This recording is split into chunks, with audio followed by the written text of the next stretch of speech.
This conference will now be recorded. Welcome to our monthly Renville County HRA EDA Lunch and Learn. Every month we have a different topic area, a different presenter on topics that are of interest to our business community. And this month we are talking year-end tax prep for childcare providers and other businesses. And just to let everybody know, this is being recorded. We put this on our YouTube page and on our website, renville.com. We're not recording for any nefarious purposes. We just want to know that a lot of folks are busy over the noon hour, and the best time for them to watch it is, maybe after supper or on a weekend. So we try to help spread the word as much as possible to folks to get them to hear this information as well to help out their businesses. So again, we do this on a monthly basis. We thank everybody for joining us here today. Again, the topic is year-end tax prep for childcare providers and other businesses. And we've got a real expert here today. We've got Kelly Nickleby. She is a licensed, or grew up rather, in a licensed childcare home and was a licensed provider herself for 12 years. She worked for Child and Adult Care Food Program as a field rep for 9 years and has been facilitating workshops around the country for childcare professionals and tax professionals for more than 36 years.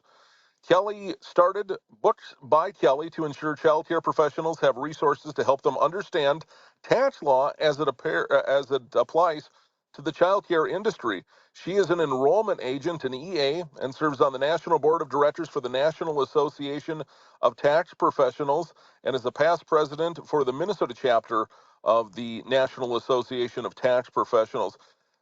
She also has served as an Intuit tax counsel for 4 years, and she provides and has worked with Prometic to review the test or to write test questions for the IRS agent exam. So that is very impressive. Knows both sides of this industry, both the taxes, and has been a child care provider herself. So we're very, very lucky today to have Kelly chatting a little bit about year-end tax prep for childcare businesses and other businesses. Kelly, thank you for joining us.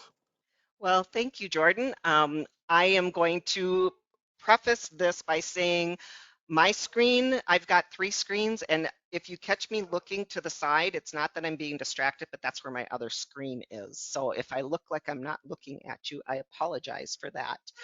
In addition, I'm going to shut my door. My dog is barking. Excuse me. In addition to the things that Joel said, I have been also not only working with the food program and with the National Association of Tax Professionals, but I also like to just talk to providers and find out and keep up to date because it's been a while since I've been a provider myself, and I just like to know what's going on. I also am a good resource for contracts and policies or any other things that you come up with, how you talk, have a discussion with parents about certain situations, especially for newer childcare providers. When I did childcare, I started out, I was 20 years old, and of course, the parents didn't appreciate a 20-year-old giving them advice on how to raise their children, and I didn't have children of my own at that time. So I have kind of been on all sides of the childcare industry. I also was on the board of directors for a center over in Clarkfield as well. So I've tried to keep up to date with what's happening in the childcare industry, not only with the income tax, but just what other issues are that are going on. So you can consider Books by Kelly to be a resource for all of those things. One thing that I do want to disclose is that the material provided in this presentation is for educational use only and is not intended to establish an IRS position or practice and may not be relied on or cited as precedent. So if you are audited, you can't take my presentation to an IRS agent and say, well, Kelly said that this is what I could do. Um, Joel gave the introduction. So in the hour that we have together, the first thing I'm going to start with, so kind of think about this, is I'm going to have a chat storm. And so if all of you can kind of get into your chat or make sure that that's available, we're going to do a chat storm and I'll explain what that is. We're going to talk about IRS letters, self-employment tax, large purchases, retirement, and wages paid to family members. So a chat storm, basically what this is when you saw the topic for this webinar, what were you thinking? Did you think, oh, I really want to be there because I hope she talks about whatever? And so if you could put in your chat, and I need to figure out, I might need help because I can't see the chat. So I might have some of the co-facilitators help me with what the questions are. But I'd like to give you a couple seconds just to, if you have any burning questions, so I can make sure that I get those answered for you. So I'm going to let you go ahead and do that.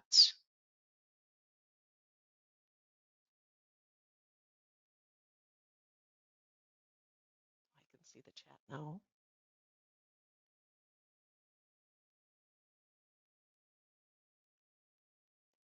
Nobody has any burning questions? Okay, and I'm going to go ahead and finish or move forward. So IRS letters, what do you do with this? First and foremost, you breathe. Take a deep breath and don't panic. I don't know how many times somebody will come in or send me months later or call me the night before something is due because they've gotten this letter and they haven't opened it because they're afraid to open something from the Internal Revenue Service or the Department of Revenue.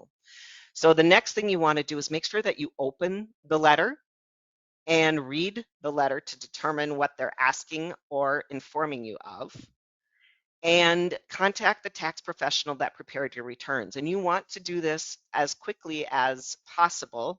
In my practice, I actually ask clients or give clients the opportunity to sign a Form 8821, which is the authorization to provide information. And then that way, if my clients get a letter from the IRS, I also get that letter. So a lot of times I'll call my client and we'll say, hey, you're going to be getting a letter from the IRS and this is what it's about. But if your tax pro doesn't do that, make sure you contact them right away so that they can help you through it. And last but not least, respond. The tax agencies are your involuntary business partner. And so you want to make sure to respond because the issue will not go away. Kelly, if you want to advance your screen, please. It's not, oh, it's not going. It's not.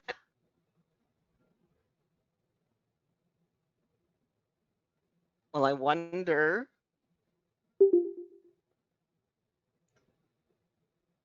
Oh,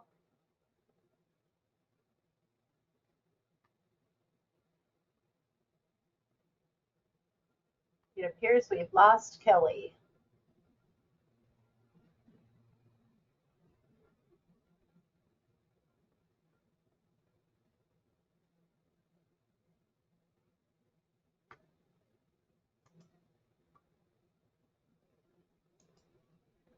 If you are thinking of any questions while we get Kelly back on, if you have any questions on how to go put a message in the chat.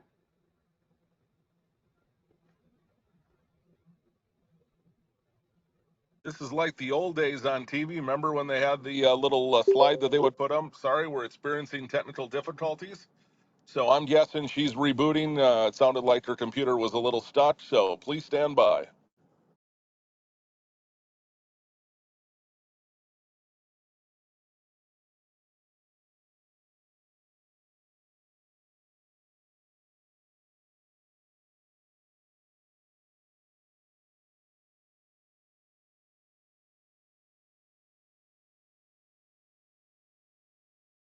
So Kelly is experiencing a few technical difficulties. I'm guessing she's probably rebooting her computer or something and getting reconnected. So we'll just bide a little time here, and she should hopefully be back with us shortly.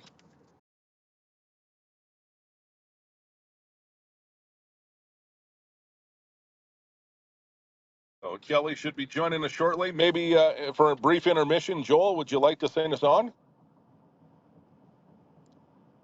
Joel's a good singer. Joel's not going to answer that one, I guess. So we are just biding our time as Kelly reboots and gets reconnected here. So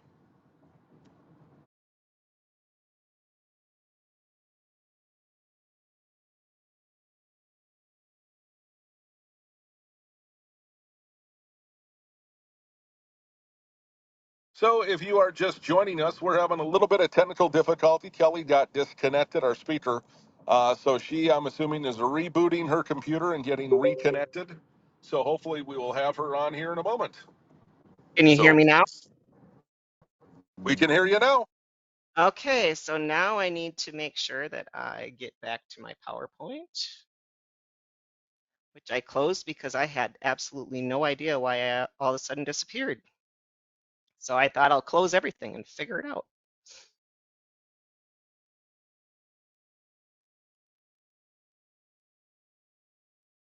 And I'm not sure why my screen wasn't advancing. It happens. It happens. No worries. If it's technology, it can go wrong. Yes, that is very true.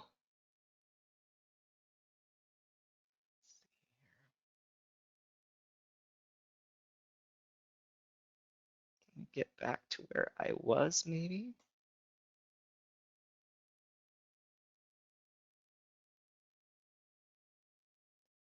Okay, now is the screen that you see say self-employment tax?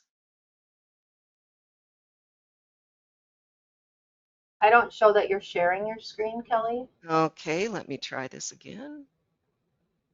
on the, Yep, on the bottom.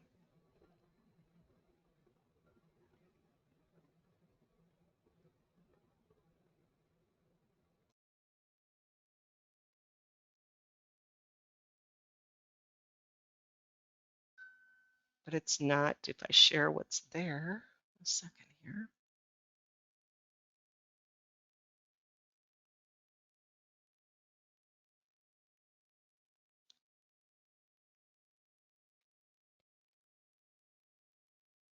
All right, so now if I open this, there we go.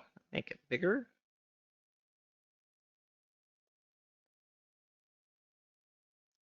Now do you see self-employment tax? yes. All right, let's hope that this works. All right, so self-employment tax. This is something that I find is what gets a lot of my clients as to what is it, why do I have to pay it, and why is it so much? Because typically the self-employment tax is what makes the balance due or the tax liability larger than what somebody is expecting. So who is self-employed? Those that carry on a trade or business as a sole proprietor or an independent contractor, those who are a member of a partnership that carries on a trade or business, or those who are otherwise in business for yourself, including part-time businesses or gig workers. Gig workers would be like an Uber driver or a DoorDash deliverer, those types of things. And what is self-employment tax? Self-employed individuals pay self-employment tax because that's the way that we as self-employed people pay into Social Security and Medicare.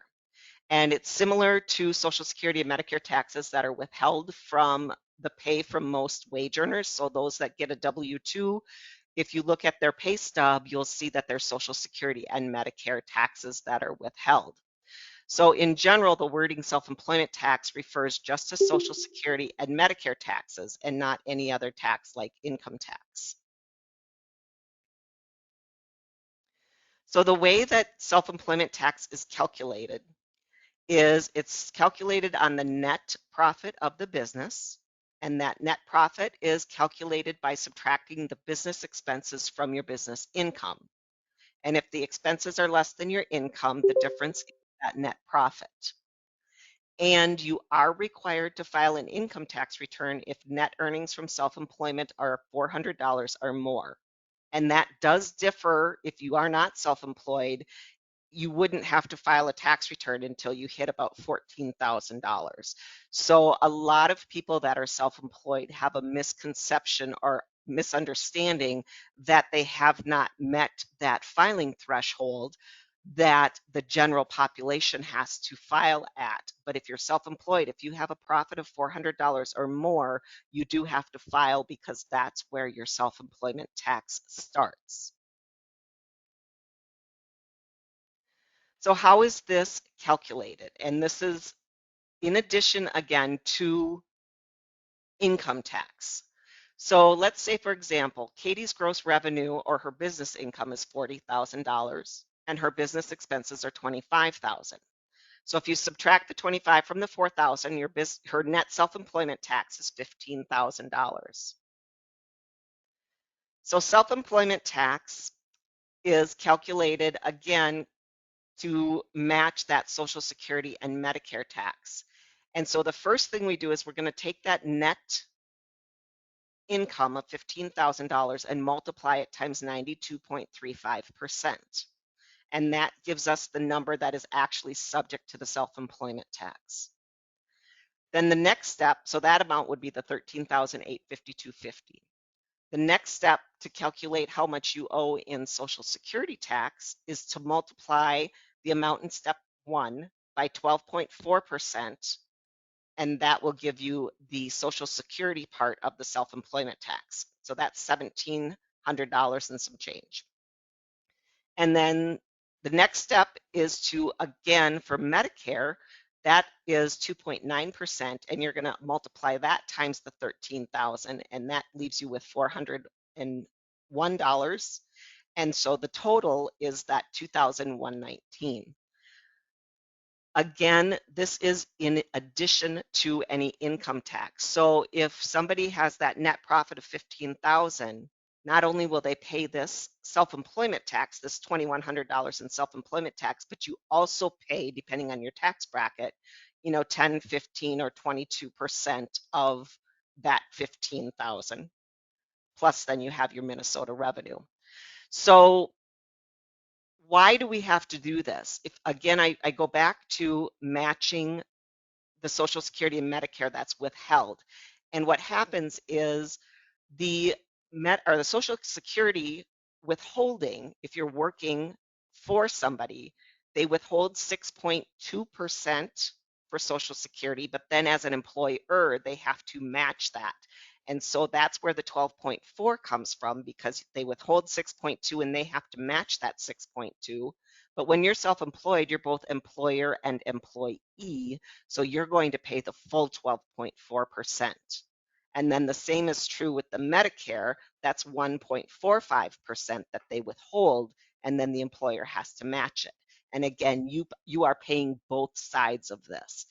And so the reason then that we multiply the amount times the 92.35% is because those that are not self-employed and they're working for someone else and they're earning W-2 wages, they're not paying income tax on, or self-employment tax or Social Security tax on the 7.65% of Social Security and Medicare that the employer has to pay.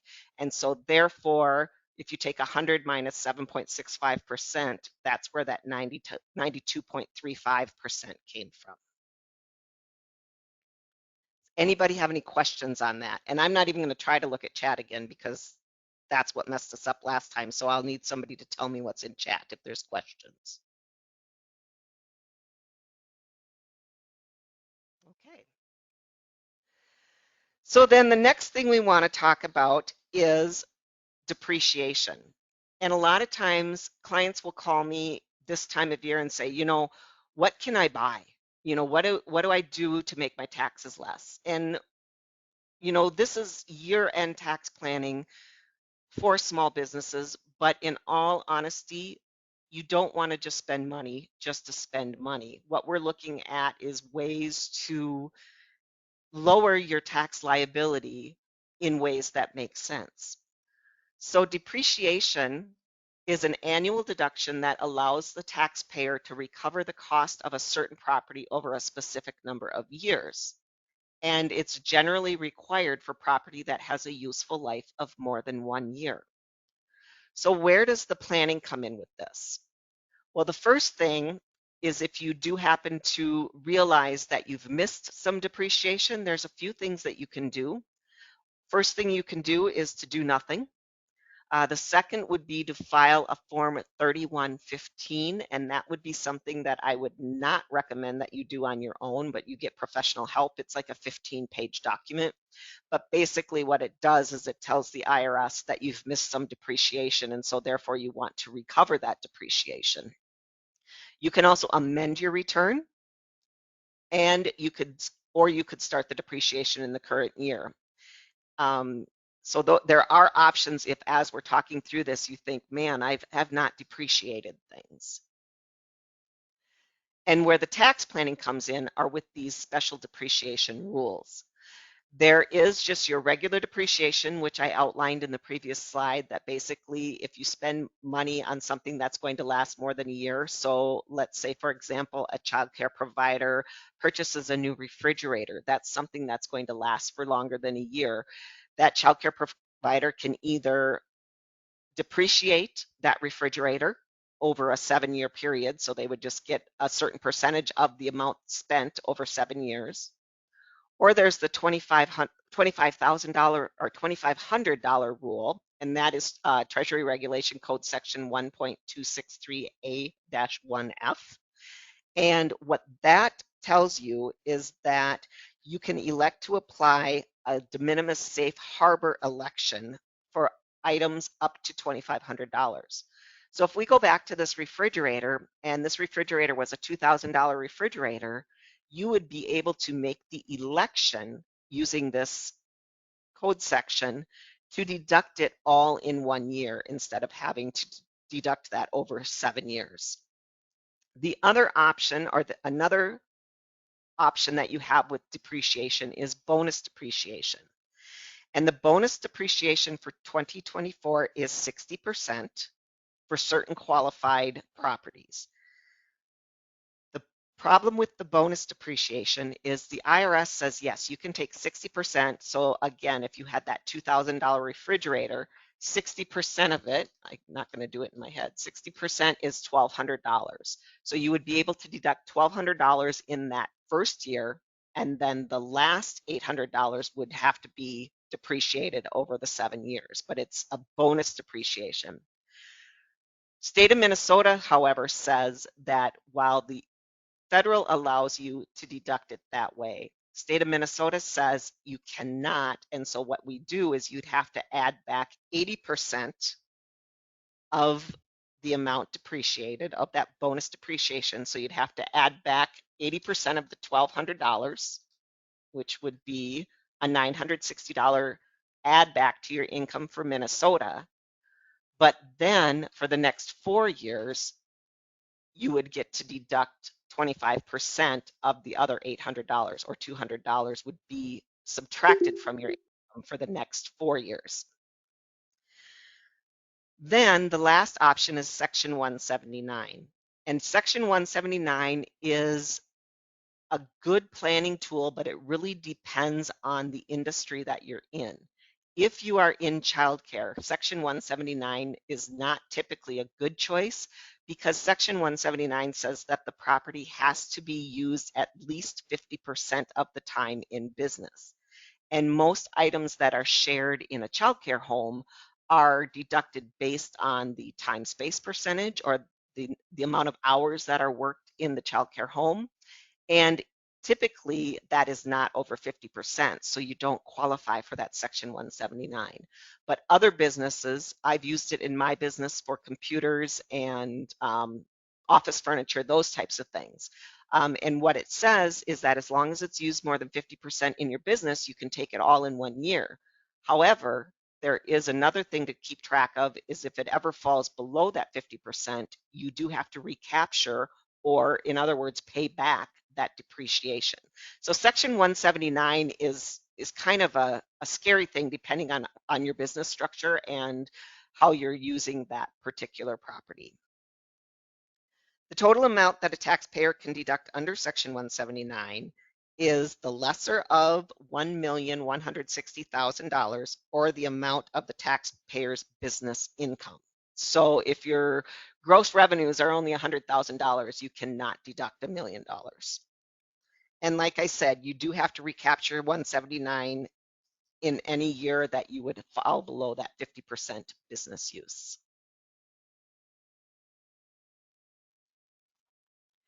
So what are the depreciation recovery periods?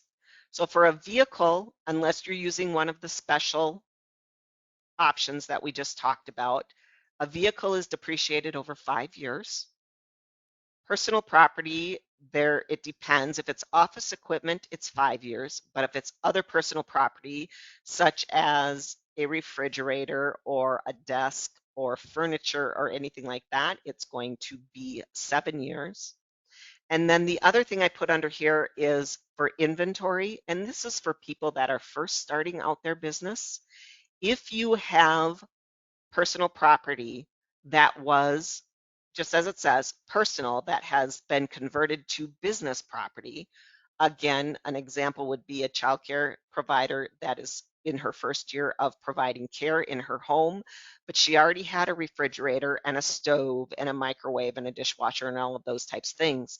We can take inventory of all of the personal property, give it a fair market value, and then that can be depreciated over 7 years, even though it's a used item. But as long as it's being converted to business property, you can do that in the first year of business.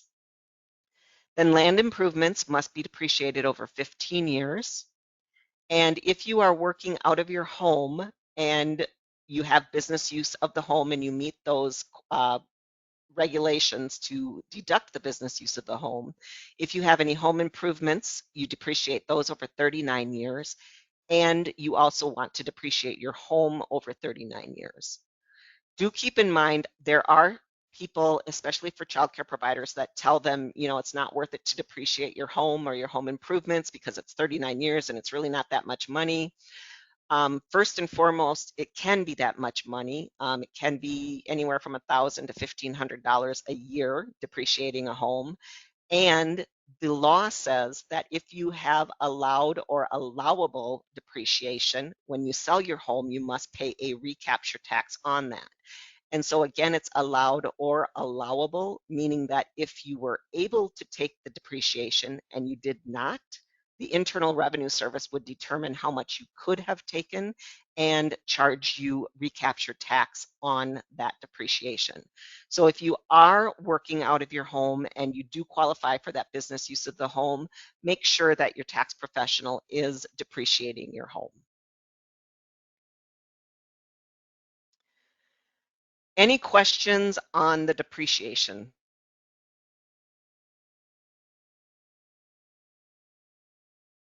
All right.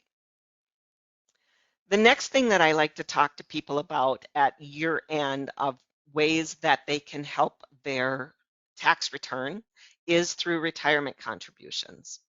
And a couple things that you need to think about is, first and foremost, can you afford to save for retirement? Or maybe it should say, can you not afford to save, or can you afford not to save for retirement?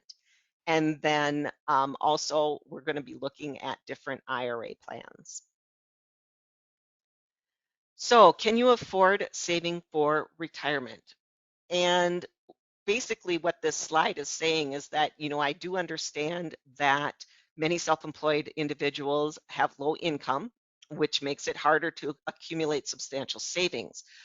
But it's still very important to do that and to make sure that you're putting money into retirement, or you're going to be self-employed until you cannot be self-employed physically any longer. And that's not what I like to have for any of my clients. I want to make sure that you're able to enjoy the fruits of your labor. So start with small steps. A big change is easier to make if you're starting with small steps. And it's especially true when you're trying to develop new habits that help you reach a long-term goal. Quickest way to fail at saving for retirement is to set too high of a goal for you to reach. I mean, if you start out right away saying, well, I'm going to put $1,000 a month away, that's going to get away from you very quickly. So start by regularly setting a small amount of money aside. And then once you get into the habit of saving, then slowly increase your deposits.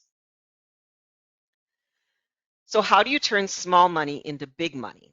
And the secret is to start saving now, because when it comes to saving for retirement, time really is money. Um, the more time you have to save the money, the faster it will accumulate each year. And I know I've got one of the things, and we'll be talking about paying your own family or paying your own minor children.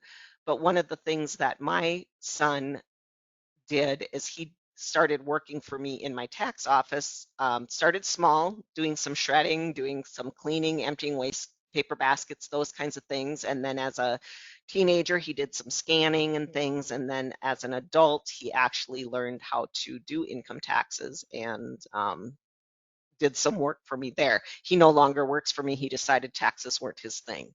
But where I'm going is that when he had W-2 earnings, he was able to contribute to an IRA. And he's been contributing to an IRA since he was 10, and he is now 26, and he has almost as much in his retirement as I do. So, and he has not really contributed that much. It's just that he's had more time to let it accumulate. So where do you find the money to save? Well, first, number one is develop the savings habit, whether it's, I'm going to put $5 a week away, or I'm going to have one day a week that I typically stop at the coffee shop and get coffee. I'm going to have one day that I don't do that, and I'm going to put that $5 to $10 aside for retirement, those types of things. Secondly, this is more toward childcare providers, but take on what I like to call a retirement baby. So just pick one child that you do care for, and the payments that you receive for that child, put that into your retirement account. Again, for childcare providers, save your food program income. When you get that reimbursement from the food program each month, just make that your deposit into your retirement account. The number 4 is to make direct deposits. And what I mean by that is don't do it where you're going to actually physically write a check and mail it in each month, because sometimes if we're short on cash, it's easier to just not pay that one. So make sure that you have it set up as direct deposit. And even if it's only $25 a month, once you've got that direct deposit set up, it takes a lot to get it to stop. So that's why I recommend doing it through direct deposit. Dedicate any extra money. If you're working with a budget and at the end of the month you've got an extra $20 sitting there, go ahead and put that into your retirement account. Invest early in the year and pay yourself first. So how do IRAs work? There's several different kinds of IRA plans, and each one has different rules. However, to give a general idea of how an IRA looks, I'm going to go through an example of a traditional or a regular IRA. And the general picture will look similar for all other kinds of IRAs, but keep in mind in this example, I'm just describing the specific rules for a traditional IRA. So I look at an IRA and I feel it can be broken into 3 stages. You've got the stage where you're making your contributions, and then going hand in hand with those contributions, each year you will have earnings on the contributions that you have made. And as time goes on, those earnings are also, the earnings come on the earnings as well. In other words, you also earn interest and dividends on the contributions and the earnings that are in your account. And then the final phase are the withdrawals, or when you're ready to start taking distributions for retirement purposes. So for contributions, you'll need to open an account with a deposit. For example, if you have not opened an account for a traditional IRA, depending where you open it, each different agency, whether it be a bank or through a financial planner such as Jones or Thrivent or anything like that, each of them have a different protocol in place. And so the amount that you need to have to open that account is going to vary. But then each year after opening the account, you can make contributions up to a certain limit. And that I have $7,500 for tax year 2023.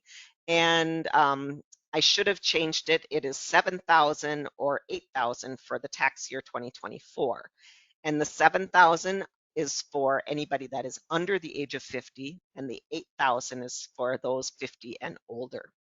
And then for a traditional IRA, on your annual tax returns, you'll be able to deduct the contributions, reducing your federal and state income taxes.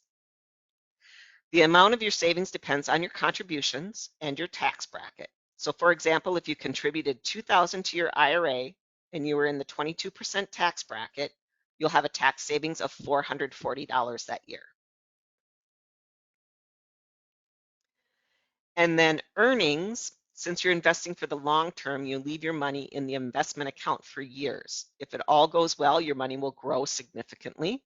And as your money grows, you don't pay any taxes on your IRA earnings as long as your money remains invested in the account.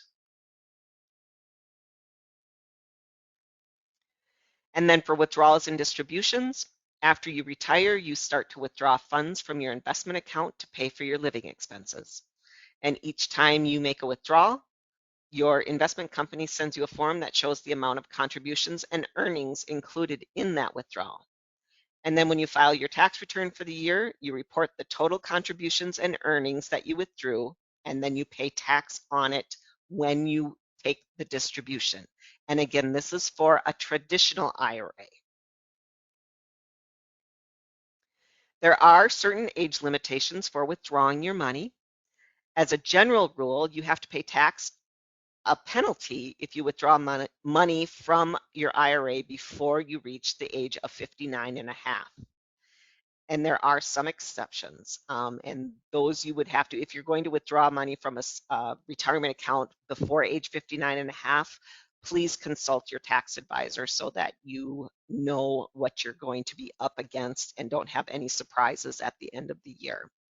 And then you also need to pay tax penalty if you do not start withdrawing certain minimum amounts by age 73. So you can't withdraw without a penalty before age 59 and a half, generally, but you also have to start withdrawing at age 73, even if you don't need it, or else there are penalties to pay. There are 6 different IRA plans. And like I said, I just kind of went through an example with the traditional or the deductible IRA. There's also a traditional non-deductible IRA, and that is for people who are high income earners, and because there are some phase outs for, and I believe the traditional IRA is, let's see if I have it here on my little cheat sheet. Phase out for a traditional IRA is, for married filing jointly, is if you have earnings over $143,000, then it would be non-deductible. So you can still make the contributions, but you don't get to deduct those contributions in that tax year. And so the traditional non-deductible IRA for high wage earners works a lot like a Roth IRA. And the Roth IRA has basically the same rules. You can contribute up to $7,000 a year if you're under age 50, or $8,000 a year if you're over 50. The difference between the traditional and the Roth IRA is that the Roth IRA contributions are not deductible in the year that you make them. However, once you start your distributions or taking the money out after age 59 and a half, you do not pay income tax on the contributions or the earnings. So the Roth IRA is a good tool. Simple IRA, SEP IRA, and the self-employed 401k plan, those are a lot more detailed, have a lot more rules, a lot more things that you have to do. You have to have an administrator for the plan. Simple IRA, if you are self-employed and have employees, if you have a simple IRA, you have to offer it and make matching contributions. So if you have employees, and you're not wanting to pay into their retirement, the simple IRA is not the place to go. SEP IRA is a percentage of your net income, so you can possibly contribute more than you can into an IRA, but the SEP IRA is also there.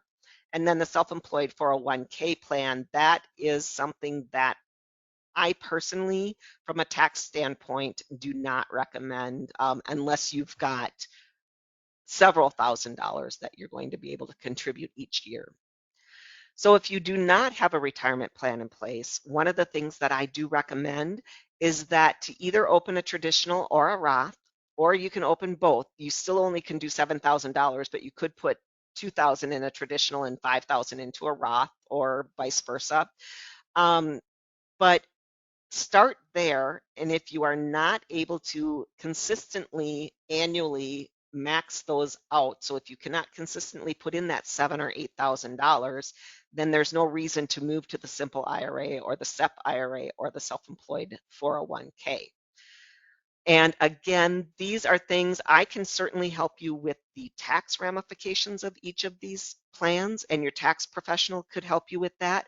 However, for the actual financial planning part of it and the actual investment part of it, you do need to speak with a certified financial planner or somebody in that area that works for Edward Jones or Thrivent, or even some banks have traditional or Roth IRAs available. And again, this kind of just reiterates what I just said. And as I work mostly with family child care providers, this slide talks about family child care providers. Although they do operate their businesses as a sole proprietor, some providers form a partnership with another provider or structure their business as a corporation. And if you are a partner in your business, you have all of the same IRA options identified except for the self-employed 401k. And if your business is incorporated, you have the same IRA options as a self-employed person, but your corporation could also establish a corporate 401k. I do put this warning out there. Again, as I said, the simple and the SEP IRAs have a little bit more administrative issues that are involved with them. And so you must keep the IRS updated periodically or annually if you set up a simple or a SEP IRA. So once you set it up, you still have to have communications with the Internal Revenue Service about the plan. And again, I talked a little bit about the self-employed 401k plan. Again, it's a lot much more strict than any of the other IRA, any of the other 5 IRA types. There are restrictions on eligibility, contribution limits. There are deadlines that must be met. There are very strict rules on the tax deductibility and deferral. There are early withdrawal penalties, and there are special rules for employees. Any questions on the retirement section? All right. Then I'm going to talk about payroll and hiring family members. And I think that this is one of the areas where a lot of self-employed people miss out. And it's something that, like I said, my son started working for me when he was 10. So the first thing we have to talk about is an employee versus an independent contractor. What's the difference? So first and foremost, an employee will be issued a Form W-2 at the end of the year. The employer is responsible to withhold federal and state income taxes and the employee portion of FICA, which is Social Security and Medicare. And then the employer is also responsible to pay the employer portion of the FICA or the Social Security and Medicare, FUTA, which is federal unemployment tax, and SUTA, which is the state unemployment tax. And so as an employer, you can generally, as a rule of thumb, figure that your cost to have an employee is going to cost about 10% more than their hourly wage. So if you pay somebody $20 an hour, it's actually going to cost you about $22 per hour. An independent contractor is generally responsible for paying their own taxes, and your business would issue a Form 1099 NEC, which is non-employee compensation, to the person or anybody that you've paid more than $600 over the course of a calendar year. And I put both of these up here because a lot of times people get very confused, and it's over that $600. I've had clients say to me, well, I don't have to, or the other person that I paid doesn't have to claim it because I didn't pay them $600. And that's not true. And there are certain areas that we need to look at as to whether somebody is an employee or an independent contractor. And just because an independent contractor does not get a Form 1099 unless they've been paid more than $600 from an individual or a business, they still are responsible for claiming every dollar beginning at $1 that they earn as an independent contractor. There are factors in determining worker status. The three main ones that the Internal Revenue Service looks at is our behavioral control, financial control, and the relationship of the parties. So behavioral control, we're going to look at instructions given and training provided. And we're going to look at financial control, how are these items here treated, and then the relationship of the parties. For example, an independent contractor, and again, this is based on family childcare, but Susan owns a family childcare and hires Donna, who's a music teacher, to provide music lessons for her children in care once a week. The contract states that Donna will arrive at Susan's home on Wednesday mornings to provide music classes.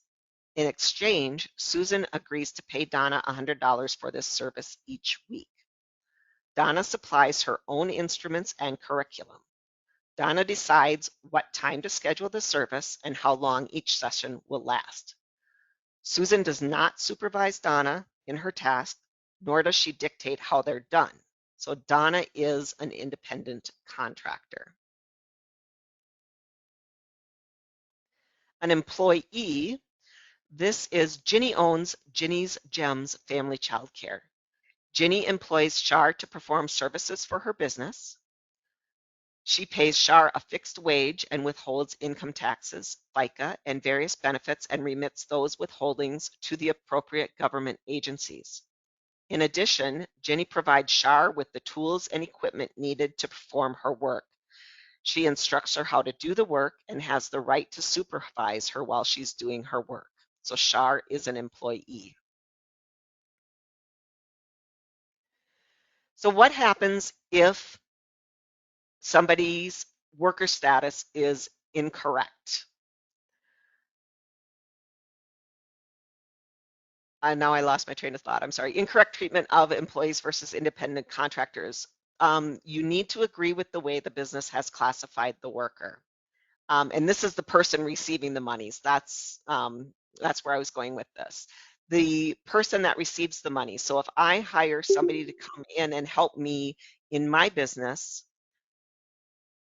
how have I classified that worker, and do they agree with that? Are they an independent contractor or are they an employee?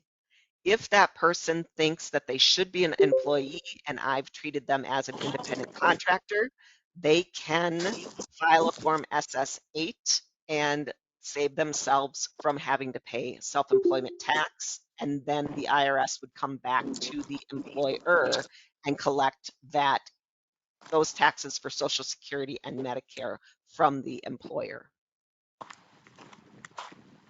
Are we done at 1 o'clock?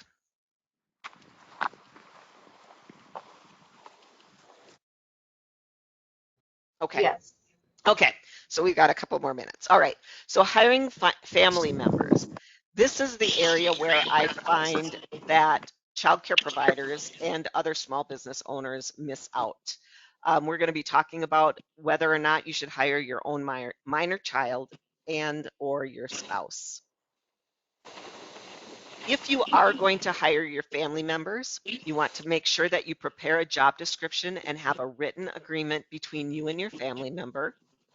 If it's a child, that child must be capable of doing the work involved, and the work must be directly related to your business. If your spouse is your employee and not your business partner, you must pay the employer portion of the Social Security and Medicare taxes for him, and the wages for service of an individual who works for their spouse in a trade or business are subject to income tax withholding and Social Security and Medicare withholding but not federal unemployment tax. We've got somebody whose microphone is not muted. There we go. So the benefits to employing your spouse. Covering an employee spouse under an employee health insurance plan or a health reimbursement account that allows the sole proprietor to deduct health costs against self-employment taxable income. So for example, I've got a few couples that run a child care together, and the husband in all of my cases are the employee of the wife, and they have no other employees, and so the wife offers a benefit of giving a health reimbursement account to her employee, which makes that employee, which is the health reimbursement account is for the employee and their family, which happens to be the employer or the daycare provider's family, and that makes their health insurance and their health expenses, their medical expenses, deductible as a business expense. Now, if you're going to do this, it's a Section 105 plan, and it does have to be done through an administrative provider. It's not something you can just say, hey, I'm going to do this and set it up. It does, there are regulations that are involved. And then the other benefit that you get from employing your spouse is that travel expenses may be deductible for family members when mixing business with vacation. The cost of travel for a non-employee family member is not deductible, even when the sole purpose for the trip is business. For a child to be employed by the parent, the child must be a bona fide employee of the parent-owned business. I should back up. I didn't say much about that. I thought there'd be more on the next page. Basically, when you employ your child, the children under the age of 18 working for a parent-owned unincorporated business, so this can only happen for a sole proprietor or a partnership where it's both of the partners are parents. It can't be a regular partnership. It has to be both the parents. But if they are under the age of 18, they are exempt from Social Security and Medicare. They're exempt from federal unemployment and state unemployment in Minnesota. And then children under the age of 21 you still have to pay Social Security and Medicare, but you do not have to pay federal unemployment. And so for that to happen, the child must be a bona fide employee of the business. And that means that the child must actually be rendering legitimate services as an employee of the business. So especially for childcare providers, you cannot claim as employee wages for your child to be making sure their beds are made in the morning or that type of thing, because that's something that every child should be doing or most likely has to do just because they live in the house. I'm talking about things for childcare providers. It could be reading stories to the children during parent pickup time, or help unloading the dishwasher after the child care lunch, and make sure that that's specified, because if you just say emptying the dishwasher, a lot of times agents with the Internal Revenue Service don't understand that childcare providers run their dishwasher 2 or 3 times a day. And so some of it is for personal and some of it is for business. And so you want to specify that your child is emptying the dishwasher for the dishes used by the daycare children. And the payment must also be reasonable in relation to the services rendered. So if you have a 10-year-old that's reading stories to the children during pickup time, you can't pay that child $20 an hour, but you could definitely pay that child probably $5 an hour to do that. So that is something that is very important. And again, keep in mind that they have to be treated as an employee, which means if your children, your own minor children, are your only employees, you still have to file the quarterly employer tax returns to the IRS and to the state of Minnesota. And at the end of each year, you have to issue those kids a Form W-2.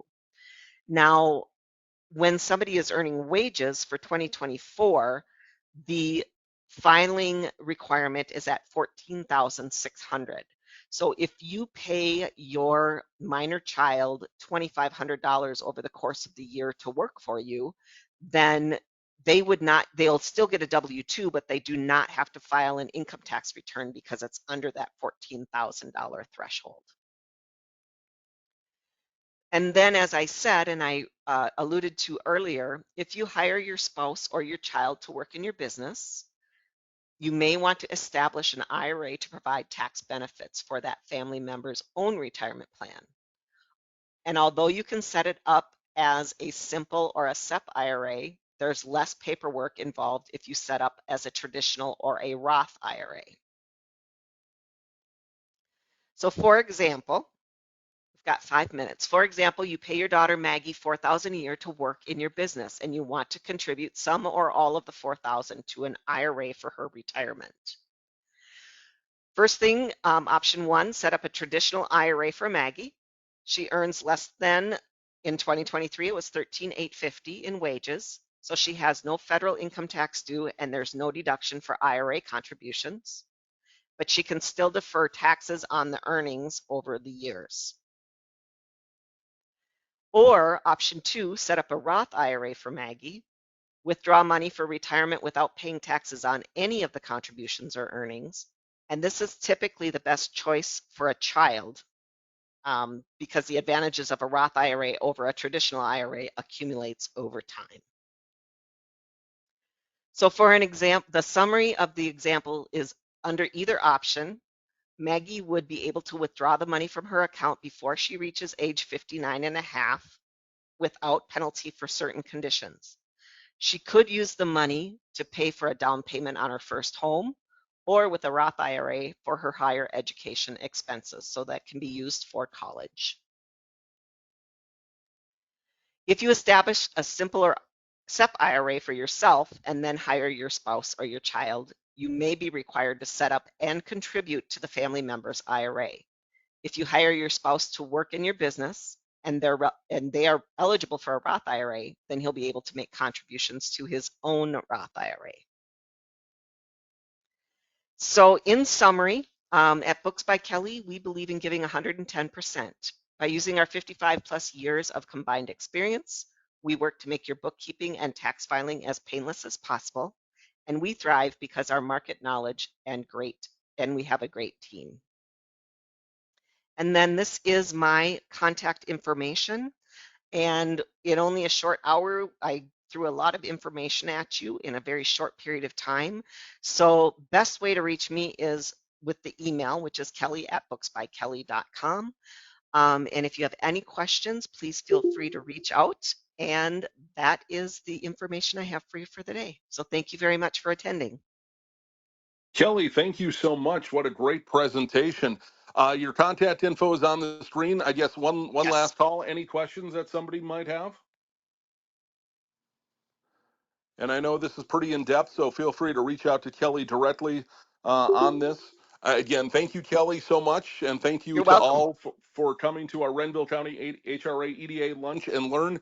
We do this on a monthly basis, standing meeting the second Wednesday of every month over the noon hour, always in an online format, always with a different topic and always with a different presenter, trying to get at different ideas and topics for our local Renville County businesses. This is being recorded, and we record all of ours and post them on our website, renville.com, so folks can pop on and see this at a later date if this time does not work for them. So thank you again on behalf of Renville County, and have a great day, everybody. Thank you.